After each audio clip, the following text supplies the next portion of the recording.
পর্ব 10 অন্ধকূপের শেষ প্রহরী। অন্ধকারে আমার বাবার কণ্ঠস্বর ভেসে এলো, বাবা, কোথায় তুই? আমার বুকটা কেঁপে উঠল। এটা অসম্ভব।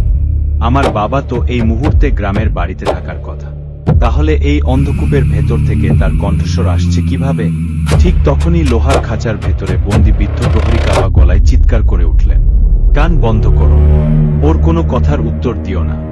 আমি তাড়াতাড়ি 2 হাত দিয়ে কান চেপে ধরলাম, কিন্তু আশ্চর্য ব্যাপার হলো, কণ্ঠস্বরটা যেন আমার কানের ভেতর থেকেই আসছে, বাবা, আমাকে একা রেখে চলে যাস না।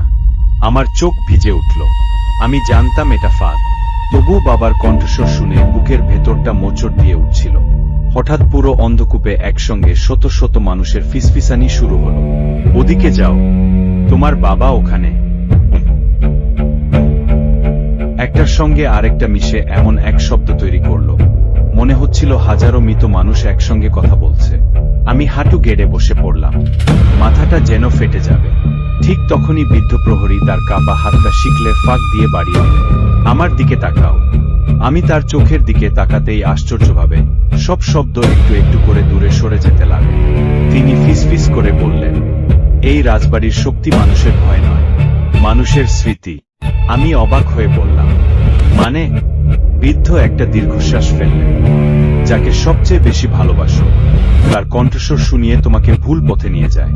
200 বছরে কেউ এই পরীক্ষায় পাশ করতে পারে। আমার শরীর শিউরে উঠল। থাম।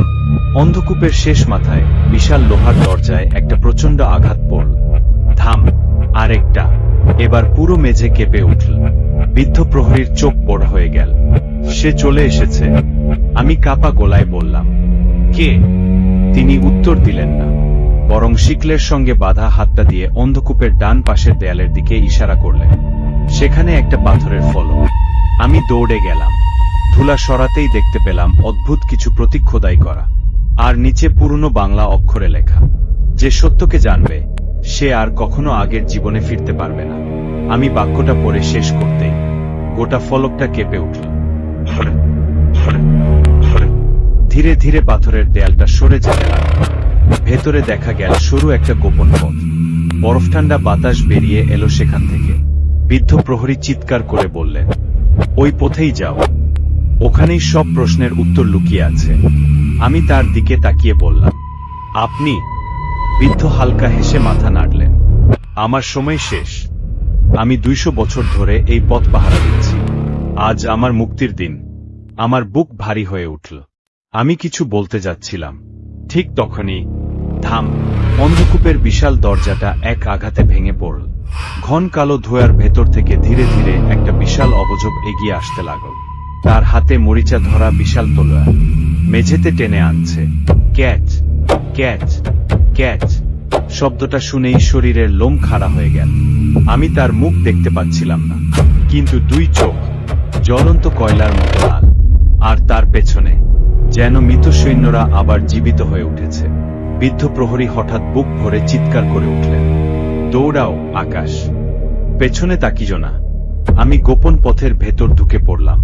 পেছন থেকে শুনতে পেলাম বৃদ্ধের শেষ চিৎকার, তারপর একটা ভয়ঙ্কর গর্জন, তারপর সব চুপ। আমি থামিনি। অন্ধকার সুড়ঙ্গ ধরে শুধু দৌড়াচ্ছিলাম। কতক্ষণ দৌড়েছি জানি না। হঠাৎ সামনে ক্ষীণ নীল আলো দেখতে পেলাম। ধীরে ধীরে এগিয়ে যেতেই দেখলাম একটা গোলাকার কক্ষ। কক্ষের ঠিক মাঝখানে পাথরের তৈরি একটা বেদি, আর বেদির ওপর রাখা আছে একটা পুরনো রূপার বাক্স। বাক্সটা নিজে থেকেই কাঁপছে, মনে হচ্ছে ভেতর থেকে কেউ বের হওয়ার চেষ্টা করছে। আমি 1 পা 2 পা এগিয়ে গেলাম। ঠিক তখনই আমার পেছন থেকে রাকিবের গলা ভেসে এল। আমি দ্রুত ঘুরে দাঁড়ালাম। অন্ধকারে দাঁড়িয়ে আছে রাকিব। তার মুখের অর্ধেকটা রক্তে ভেজা, আর তার চোখ দুটো একেবারে কালো। সে ধীরে ধীরে হাসল। দেরি হয়ে গেছে। ঠিক সেই মুহূর্তে রূপার বাক্সটার ঢাকনা ভেতর থেকে 3 বার কেঁপে উঠল। তারপর ধীরে ধীরে নিজে থেকেই খুলতে শুরু করল। পর্ব 11 খুব শীঘ্রই দেওয়া হবে। পরবর্তী পর্বের জন্য স্ক্রিপ্ট ফলো দিয়ে রাখুন।